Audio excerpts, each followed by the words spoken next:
So we're going to be, actually I thought we were on the same theme for a bit, but things did get flipped around because of a personal request.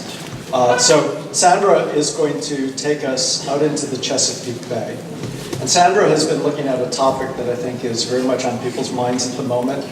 It's a topic that has a moral and ethical and legal implication to it. It's a topic of what we do with displaced people, what we do with refugees. And right now, the climate is not so good for how we deal with that kind of thing. And Sandra is proposing a way that perhaps we can think about being humane. Hard thing for Americans to do nowadays, to think about being humane, because we've become such hardened people. And I think that one of the things that Sandra proposes to us is a way to be humane and to be uplifting for people who find themselves in situations that none of us would like to be in. Sandra's committee is chaired by Michael Abrams, Jana Vandergood, and myself, Sandra. Now it's your turn. Good morning, and thank you for your patience. I just want to start off by thanking my committee, Professor Abrams, Professor Vandergood, as well as Professor Kelly, and my husband, Professor Robert, for being my biggest supporter. My thesis is entitled Deconstructing the Wall, a Prototype for Alternative Housing, and I will be covering the background of immigration as well as looking through my precedent and site and then proposal. When I first started this thesis, I wanted to look at immigration, and particularly immigration detention centers and the architecture of it. Today, the media portrays immigrants as in a very negative view, where they're portrayed as violent and dangerous to the public, and therefore they're criminals, and therefore they should be placed and detained in immigration prisons or deported. This map showcases immigration detention centers worldwide, and you can see the comparison between the United States as well as the rest of the world. The U.S. itself has the largest immigration detention system in the world. Here's a closer look at detention centers by state, where Texas has the largest facility. The demographic of people who actually immigrate to the U.S. are primarily from Mexico and Central America, currently due to gang violence and civil uprising in their countries. Low-risk migrants are usually the type of people that immigrate. These include families, single mothers with children, victims of violence, war, and human trafficking and drugs. For example, Juan, who was a 6-year-old boy, fled from El Salvador with his mom, and upon arriving at the border, they were detained while asking for asylum. Instead, they were detained and placed in a detention center and have been there for the past 6 months. Mr. Hidalgo has been in detention for 11 months for being an activist for immigrant rights. Jessica has been in detention for the past 9 months because of a minor traffic violation. Miguel actually almost lost his life while in detention due to lack of medical care.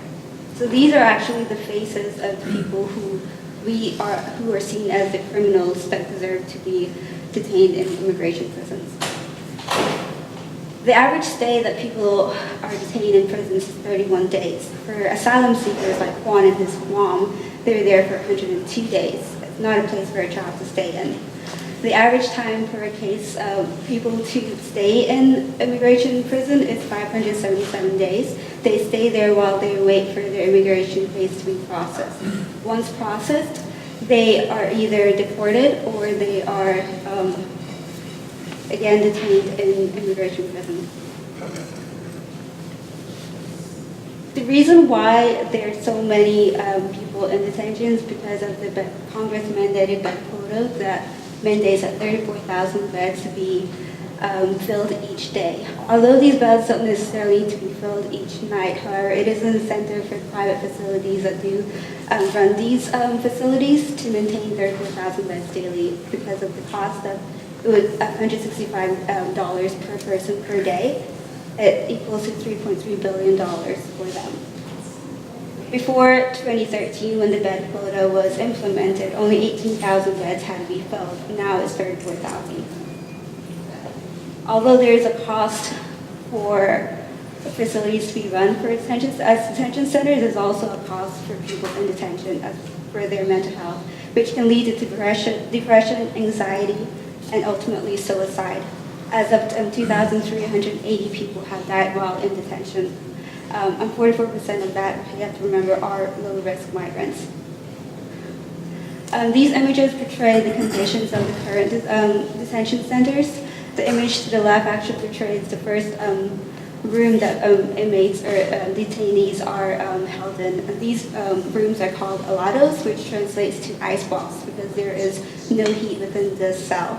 And again, when there was an influx of migrant children coming to the U.S., they were placed in cages because there were not enough rooms, cells to place them in.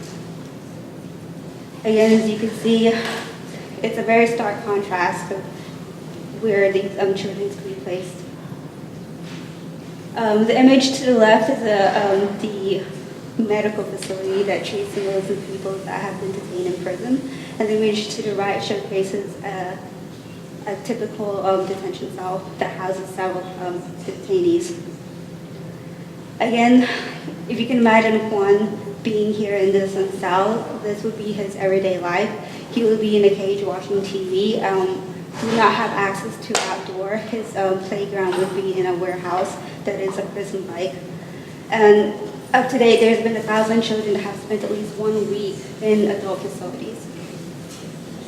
This image shows the comparison between a prison cell, which is about 48 square feet, and a detention cell that's at 35 square feet, and you can tell the difference between the size. The standard detention cells akin to a maximum security cell. This is a combo unit where several people were placed. Again, this image is where that combo unit would look like. This is a list of why we think we need detention facilities. It's a response to 9/11, fear, and xenophobia, and the list can go on and on.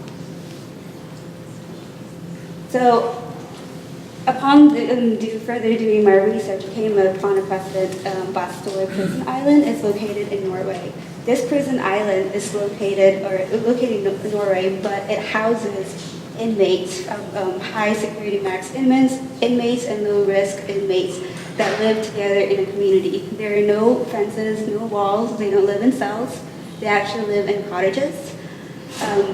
Inmates actually run the prison themselves. They care for the island. They have workshops where they can learn computer skills, they take care of the animals, and they have their own kitchen. Everything is self-sustainable. So using this as a precedent for what I'm proposing is proposing a community for immigrants to be placed in that would be a more humane environment. Just looking back at the prior images of the current detention designs, it's not adequate enough for people to actually be living in. So what I'm proposing is placing also on an island. My site is located on Poplar Island. It's about a mile off Talbot County and 14 miles south of Annapolis. It is an island that is being built up by dredge material. The island itself is 1,800 acres. However, I'm only using 27 acres of that. This is ideal in case expansion is needed for future if this prototype and concept can be used. Images of it, it's very tranquil. It's also a wildlife sanctuary that is being built up. Being a wildlife sanctuary could also be a sanctuary for human beings. Again, the site. So what I want to propose is a community where detainees can then live as a community.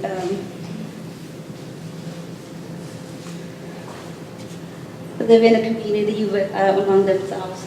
This site would include 3 clusters of building, which includes a plaza, a community center, and administration building where people would be processed in. So upon arrival to the island, they of course will be arriving by boat. This will be the first thing that they see upon arrival. As they walk up the ramp, this journey of healing, they will then come upon a plaza area. Here, this plaza area is being called the Welcome Plaza, where the first building that they would be entered in would be the community center, which houses, where the detainees will be be orientated and be told what they decided around where they'll be living and what they'll be doing daily. The next image, after being oriented, they would then be placed in their homes, which again I'm proposing individual houses or cottages where families could live in or be roommates with other detainees. There is also a place for recreation to address the lack of outdoor space, as well as outdoor gardening to help sustain the island. And there's also room for expansion. Also to address the flooding issue, I'm proposing barrier islands to be in front of the island, not only to address more of the wildlife habitat, but also to address the flooding problem and to provide more green spaces. Again, I wanted to, like I said, I want to propose communities, but also want to propose micro communities within these communities that would then create social clusters that would create strong bonds and a stronger community between detainees. So like I said, the first building that they would enter would be this building. This will be the image upon arrival. Right behind is the outdoor farmers market, where produce can be sold from the garden that they produce. And this image is really what I want to portray. This is more of a humane environment where this image really portrays the environment that this concept is for the text to portray. It's more of a, provides a more of a dignified environment for people to stay in, for human beings to actually live in. Again, I believe that this thesis is a good precedent for what these attentions could be and can be. And again, I'd like to open the floor for questions and answers.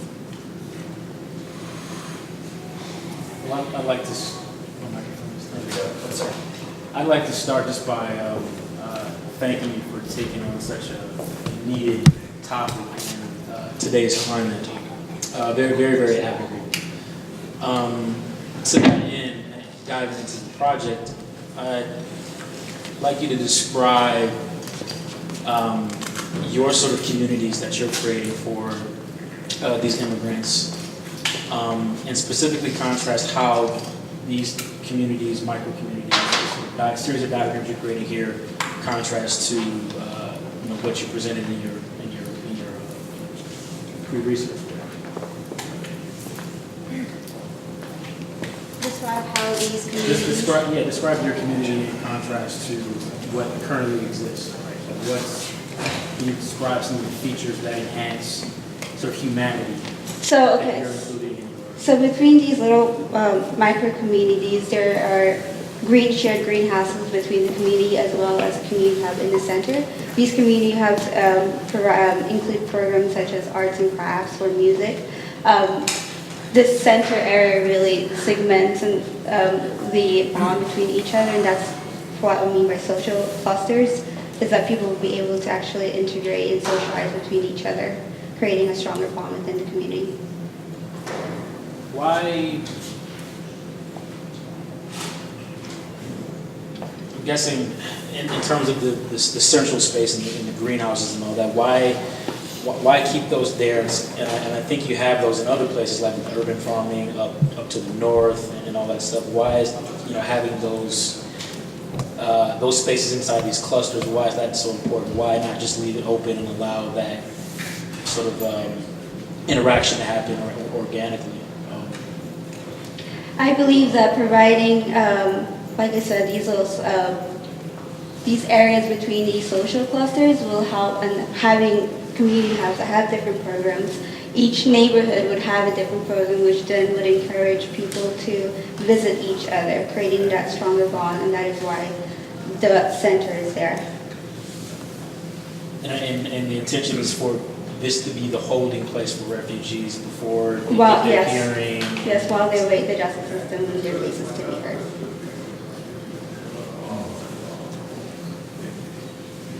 First, I just want to say that for once we don't have to look at the existing conditions and have an analysis to say that we must change it.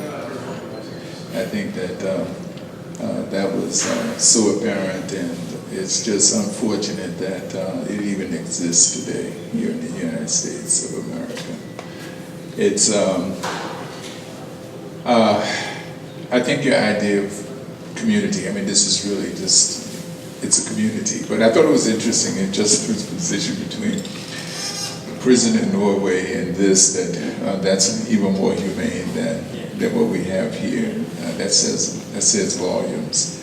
And there are a lot of things about this that I would like if you could kind of go through your master planning. It's obvious that there are various communities that you placed up. There's a hierarchy of uses and types of uses, and people move about this, hopefully freely, and they're not fenced off or walled off from anyone, and it's actually a interesting metaphor for a wall. But if you could just kind of just explain some of these communities and where they're located and how they actually connect in this overall master plan you developed, I think that would help me to see it much better, and I think it will also give some impact to what we saw in your early existing conditions versus what you have here now. Okay. Like I said, they'll be arriving at the arrival dock and make their way up the journey of our pathway of healing towards the closet area, which is this area right here. I'm also calling it the Welcome Plaza, which houses a cluster of 3 buildings. This being the main building, which houses the library.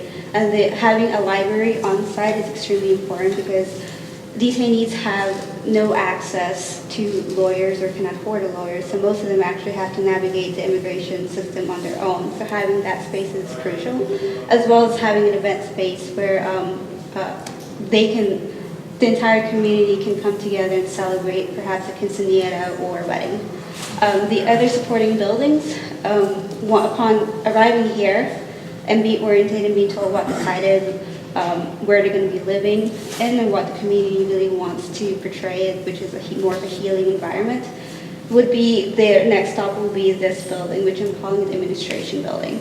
There they'll be processed and then be shown where they actually live. Another crucial element is the health center due to the lack of actual medical facilities in current detention centers. So actually having one fully equipped for detainees is crucial as well. Again, workshop following Bastoy to have workshops that would have an education or teach people computer skills, English classes, writing classes. So if they were ever to leave the community and are not deported and can actually stay here, they can actually give back to the community instead of being a burden to society. So again, another educational building. This is mostly for children. If children were to be here, they can actually go to school and learn. So this is one of the main areas of more of a community service centers.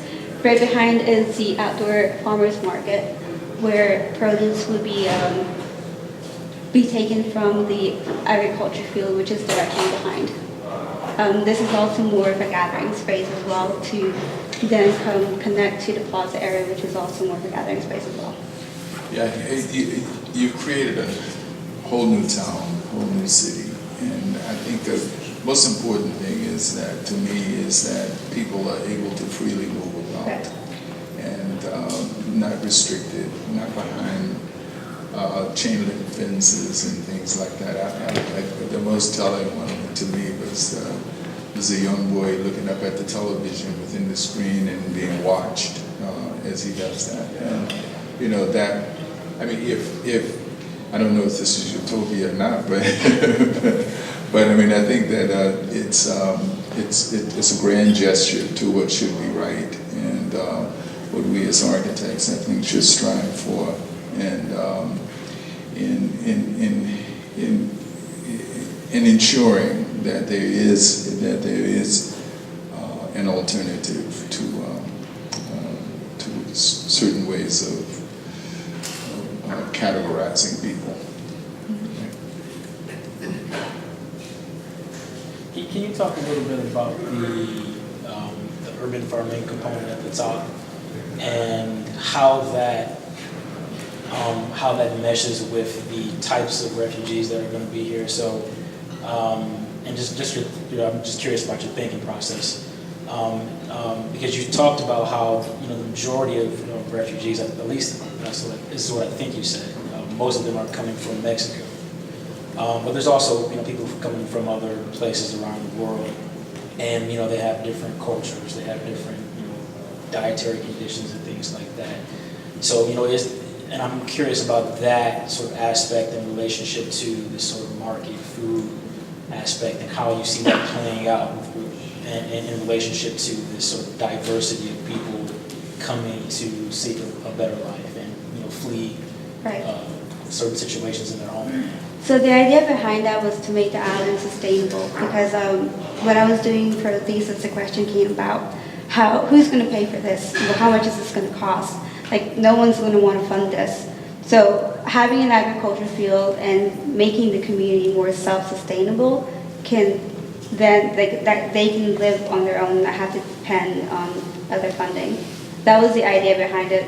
As far as the other diverse cultures, the workshops really is a place that would teach people skills. So although they would be farming, or they would also be teaching each other different skills. Yeah, I think that's probably something that couldn't have been addressed in the scope of the thesis project, but I think diving into it, that's an entire project in and of itself. How do you assimilate these different cultures? And because some people are coming from places where they've never used a stove, or things like that. All that plays out into the architecture and sort of the shell of what you're providing, which I think and now that I'm thinking about it, I think it just kind of has to be a sort of shell that can adapt to the diversity of people that are going to be here, allowing them to make this space what they needed to and what they're familiar with, from where they're coming from. Instead of just saying, you're an American now, this is how we do it. Part of feeling home, or bringing a little bit of home that is familiar to you from wherever you came from, is allowing people to carry some of those traditions that they're familiar with, from wherever they come from. And I think that pushing this forward, I'd like to see, and you got a lot of the outdoor spaces, I'd like to see how those sort of spaces interact and adapt. I mean, you kind of started to do it here with the sort of prefab panel stuff. Mm-hmm. I think there's another iteration of that, or another level of that really shows the duality and the complexity to a lot of these spaces. Marcus, just to piggyback on that too, because it is really complex, because the people that come here are not tabula rasa, right? A lot of the people that are coming here that have been professionals in their own country. I mean, how many times have you gotten into a cab in DC and had a conversation with the cabbie only to find out that she or he is an engineer or a dentist or a pharmacist or whatever in their own country, and then because they've come here, they've had to somehow navigate scraping together a living. And so the kind of matching of the sort of life skills, I think, with the people that come here and not being able to predict what those are going to be, even makes it even more complex. Because part of it's like, how do you get these folks to have a level of dignity to what they're doing? If you were, let's say a dentist one week and then displaced, and then you're told, well, I'm going to teach you how to mop floors. I mean, then what kind of life is that really at the end of the day? So it is a very complex problem. And I think that also what Sandra is trying to do here is creating a sense of community, in which you say it's non-denominational, almost like it's for everybody. So she's trying to create a set of community within with this canvas that she created. So this becomes like a helping hand for these detainees. As Kelly mentioned, these are people who can be professionals or women with young children, so they feel safe, so they feel they belong to a place. They're not locked up in a place, so they're free to roam and wander. So I I just have two questions. Where do you arrive on the boat? Where do you arrive? Where's the dock? The dock is located right here. Okay, so they come up and then they. Yeah, they're there's a journeying path up. that takes you to the Yes. center. And then I'm just curious, how many people does this serve? And obviously you'd have to have a whole bunch of these all over the place to deal with the population of immigrants that are coming in. So I'm Do you have any looking, idea? yeah, so I'm looking about 100 people, that includes staff. The reason this is located on Poplar Island is because Poplar Island is 1,800 acres. And I'm only using 27 acres of that 1,800 acres. So there is room for expansion if the population were to grow.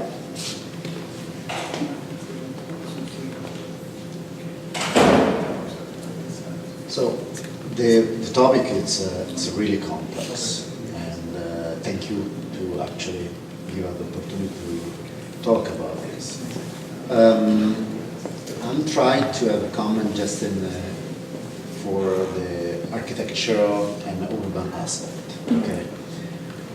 First of all, even if it's difficult, don't make a relation with the social aspect, of course. First of all, I would like to say that I really found very interesting that the sequences of your work, community plus micro communities, because most of the people that are like, actually all of them, they completely lost the sense of a community. Right. And so the idea to build, to design something that look for this issue, I think is a really smart and great. So I like not only the central piazza where the most activity are around, that is good, but also the little micro community that you build like a satellite around your main piazza. So that's, I think, is very, very good. The second positive aspect that I found very interesting is the sense of the human scale. So the low building, the really open, very friendly. So I think it's in terms of perception of the space, the first impact, it's really good. I really, so it's very clear the function, the destination of the building. I wonder if you also think about in a building something like, I don't want to say religious building, you know, because the people, as you say, that is a different culture, different religious aspect, different, you know. But I was thinking about the buildings such as, I have in mind the little chapel in MIT, where there is no symbol of any kind of religious, but it's a small point where everybody can go for, you know, more intimate or Yes. more. Have you think about? Yeah, so this building right behind this library is supposed to serve that purpose. Okay. Just like you said, there's people from diverse backgrounds and different cultures and different religions, so just having a space Perfect. where they can go and praise. Very good. And another aspect, also because I found very interesting the precedents in the north of Europe, in Norway, where you show us also space where refugees had the opportunity to work for a short time. So working space, not just educational or recreational or dining, but also where, you know, some people can involve in activities like not only work, but could be hobbies or cultivation or field farming. So if you have defined specifically Yeah, as well. so this building is also defined different workshops with different programs. Also, in the agriculture field, there's a large barn agriculture or agricultural Yeah, farm so where they that's can. an opportunity to Right. develop a work. Thank you.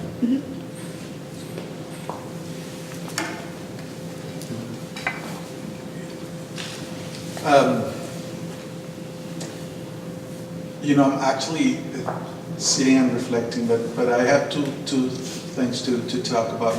One is a question that I want you to answer best where you can, and then I'll talk a little about the reflections that I've been having. Why was your choice to go with a suburban kind of feeling to the compound that you chose rather than going to a more urban kind of thing? Why did you intentionally choose to have this idea of the objects in the open space rather than actually building a more kind of clear, probably more culturally close to the kind of immigration that we have? Why did you do this? Well, first of all, most of the people that immigrate here either pretty much come from rural areas where they don't actually live within the urban density of their country. So I wanted to implement some familiarity to that from where they're coming to this new place is actually more rural as well. I also felt that putting them in a suburban area is not something they're used to. Suburban areas, the way it's designed here, is not something how it's designed in their country. And that creating more open space like that, I thought would create more of a welcoming feeling, less stark of a contrast from where they come from. Yeah, and you probably know this better than I do. I think that I agree with your explanation. I am not sure what's the type of immigration that we have in this way, and I probably will be for something that perhaps will combine more than one option. Mm-hmm. So perhaps some of the residential solutions that you propose are more like according to a sort of urban character, right. And perhaps the ones that are around the central space or something, and then some are. But I understand what you're saying. I respect that because you're the one who did the research on what's the kind of demographics that are here. So I appreciate that. And then this is what I've been thinking. And I like how you have played this very difficult, I don't want to call it game, but that's what it is, honestly. You know, how do you make this happen? I think that one of the reasons why immigration of this type, I mean, there's two things combined. One is you actually don't want illegal immigration, you know, an immigration that you cannot control. And that's understandable. What is not understandable is treating them as criminals, okay? While you define if they can be accepted or not as immigrant to your country.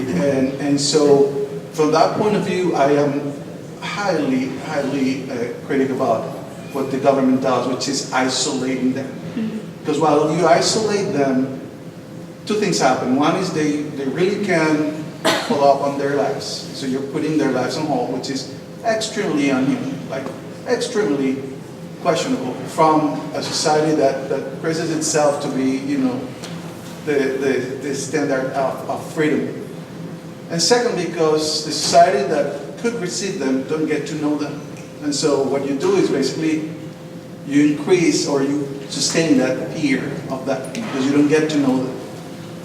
So I understand that your first step has to be creating something that somehow it's partially isolated because otherwise you will have a problem. And you have given, within that sense of isolation, you have given as much freedom as possible. The thing that I don't see, and it would be difficult, but this is your thesis, you can propose, is how others would get closer to these people. Right. Because they can't get closer to us, but the others could actually get closer to them. And so I think that one of the things that I would exploit a lot more is that idea that goes to the basic principle of sustainability, you know, and we're talking about operative sustainability. How could they actually show that they're not criminals? How could they actually go on with their lives? How could they actually start doing things that could be of benefit for them and for the society they're seeking to integrate to? So those spaces, which right now I can't envision, you know, but you have proposed the sort of agricultural option is one of them, and then the idea of workshops, to me, probably will be the most important ones. The ones that I will like to highlight, because it could be the point of encounter between what they are to with the society that could receive them. So, you know, I was excited at the beginning when you show the food market and this, because I thought actually that would be the place where people will come and buy those groceries. But I understand that would be difficult for it to happen, but I think that there is a lot more to explore there. And it would be exciting, actually. It will actually tear down the wall if you do that. I did think about that actually. The master plan for the current island is ecological. So there is a space where people can actually kayak or boat to the island and explore the island. So I actually did consider putting a program within the community center where people can actually come and visit the island and interact with people living there and vice versa. That way, I mean, they would get to know each other and also tear down that barrier. But I think that should be your main issue. Because everybody has to live here, this and that. But what we don't have is that space where we would really tear down these differences, which is where do we come together? And it would be difficult, I give it to you. It's that notion of going between the smaller community and the larger community that I find to still be problematic in the project. And what strikes me is that you brought up the idea right off the bat of the suburban nature of this. And I think of this as having a post-World War II suburban nature. If you look pre-World War II suburbia, pre-World War II suburbia dominated by people like Nolan, utilized landscape in a way that bridged between the isolated little buildings in the landscape and the bigger whole, the conception of some bigger whole. So what I'm finding lacking here is the network of movement between the isolated little pockets of community, which are very sort of autonomous, kind of placed around this big plaza piece or piazza or town square at the center, and then that relationship to something outside of it. And the landscape, to me, could have done that. The landscape could have been the connective tissue that would weave between the individual buildings and the bigger whole. And that's something I think if this were to go further, I would recommend looking at. And to me, it's not necessarily an issue of suburban, urban, but it's more an issue of paying close attention to how in a less dense condition of building, one can then lean on the landscape more to provide the kind of ordering systems and the sense of continuity between the part and the whole. To me, it's the part and the whole that is, and that whole gradient to me that's not yet fully developed. You look like you're perched on the edge of your seat. Peter, you had? Okay. Granted, that is not an easy thing to do. Yeah, granted, absolutely. There's a couple of things that I really like about the project.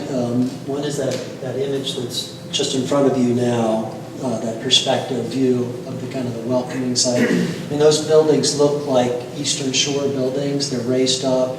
They've got these roofs that are lifted up like the butterfly that you showed. So there's some symbolism there also. And so I think we should applaud those parts of the project. Back to the discussion that was just on the floor. Rather than kind of a suburban framework, another way to think about this is a campus. And when you were introducing the project, I was thinking of two projects, especially when I was looking at your site plan. The first Broadacre City, when I was looking at the fields, and that has a truly dispersed and kind of more kind of, you know, we can challenge its suburban underpinnings. But the other project I was thinking of was UVA by Jefferson, which has the courtyard, and it faces west, but your project faces east to the rising sun, so there's something to be said for that. But I would agree with Brian. What I think that you could look at further is the connection between that larger plaza place and the kind of the administration buildings, the library, and then these smaller clustered courtyards, and there's the seams in between the two. How do they relate to each other? And so some of those campus projects might be instructive on how to integrate the paths that you move through, the hierarchy of how one moves through a cluster of buildings, and how those smaller scale clusters and larger scale clusters relate to each other. Turning into Donahue here. I think this is a fantastic discussion we're having, and I think the way I would describe what everybody's trying to say in my own words is that we need people that are already citizens, Americans, to get here, to interact with people, right? So how do we do that? And I just off the top of my head thought of, well, why don't we just make it a park? You know what I mean? And so the park, or this sort of food berm, could serve as the mediator between the two, and that middle food court part would be where everybody sort of commingled around this sort of idea of eating and sharing food and growing food and all that. And you would have the duality of two different societies on each side of that. But then in the center, you would have this sort of merging point with regards to the food. And I think that would be how you sort of get people to come here without it being an urban edge on the other end, right? Instead of it being a community, you have people that are sort of coming here in passing. I think you already said that the part of the island is a nature preserve or something like that. People are coming there already for that. You know, now there's this added benefit of this sort of humane aspect of receiving people that's added to that. That's sort of the genesis of, you know, I think of how I think we can sort of start to merge these two different typologies. And then my last comment was, I look at your project and I can't help think of my hometown, Detroit, because of the tremendous amounts of vacant land that exist there, but also the flexibility in which the people that remain there use that available land. And so I'm looking at your recreation fields, and I'm reminded of a block in this particular neighborhood in Detroit where it at one point in time had houses and all that stuff, but because of the deterioration and all of that, the people that lived there turned it into this space that could be whatever. So, on Saturday it was a soccer field. And the next day it was a park. The next day it was a market where people that were growing food in their own neighborhood would bring to this sort of communal space and sort of share that with the rest of the community, right? And so I remember that, and then I see this project and I see overtones between that aspect and this project. And I think the beauty of this project is that it needs to be flexible. That's what makes it work, is that you have sort of these core underpinnings. You have the plaza space with the health and all these sort of civic services. I think there needs to be maybe more places for worship and all that stuff. I think that's the core of it. But then everything else in terms of, it's almost like an infrastructure project, right? And you sort of plug in these communities to this core infrastructure, and you allow the people to kind of make the place what it needs to be. Does that kind of make sense? Yeah. But I think the aspect of making it or kind of merging it into a park place could be the departure to find a solution to how to get people to kind of interact with these people and show them that they're not criminals, that they're human beings.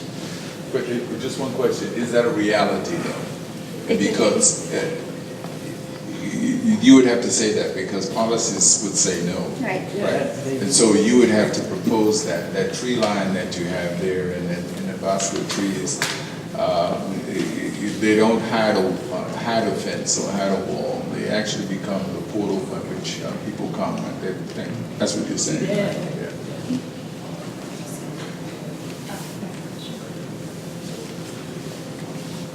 Really fascinating topic and very timely, very well presented in the thorough research. It's really heartrending stuff, but I want to push back a little bit on some of the presumptions or assumptions perhaps and somebody mentioned this kind of utopian aspect of what you're proposing. And I think if it was truly that, then we would, I think, expect a little bit more in terms of the vision of the society that you would hope would emerge from this, and perhaps a little bit more in terms of a little more intentionality about architecture's role in that. And then the other aspect of it is the economic one, right? And so, there's a big leap from what you showed us on the screen and what you're proposing. And I think even to the planning of the individual houses, you know, where there's a sofa facing a blank wall where presumably there's a TV. And to me, that's a little disheartening because I really hope that that's not what America is, or not what it represents for people, for everybody. So there is this kind of somewhat strange atomization going on in your plan. I mean, other than the kind of grouping of these communities, which is very clear, but the way that the greenhouses are separated from the building that is shared by the clusters. You know, so just thinking, you know, could the greenhouses somehow be integrated with the houses so that they don't have to heat, I mean, so that they can help to heat the houses and so that they don't have to be heated as much in the winter. So there's this, that's where sustainability that you mentioned from the Norway example, I think could play a much stronger role in this, and that would have to deal with a much more thorough climate analysis and a much clearer kind of integration of the different elements within these nodes, and including the kind of marketplace thing where, you know, maybe rather than individual stalls, it is like more of a traditionally organized market place where you could have one thing one day of the week and something else the other. You said there's workshops, so maybe they can sell things like that. The kind of best example of it, we've kind of been bouncing around this idea of the communal and the individual. And the best example that I can think of is this agricultural settlement in the Polder region in the Netherlands by Aldo van Eyck called Nagelen. And it was a kind of 50s, 60s rural town, agricultural village, really. And it has a central green space, just like you do. But it has these kind of, and it uses row house typology. So these would have been people in agriculture, in farming communities, living in 1950s row houses, you know, that all make a collective, they make neighborhoods, and that all those neighborhoods are then linked together, both around the perimeter by a kind of road path system, and then grouped around a common space, similar to what you have here that has a church and a town hall and a post office and a community store and things like that. So I think it's in a way it's a beautiful diagram of a human society. You know that there's and so I encourage you to look at the plan. It's beautifully done.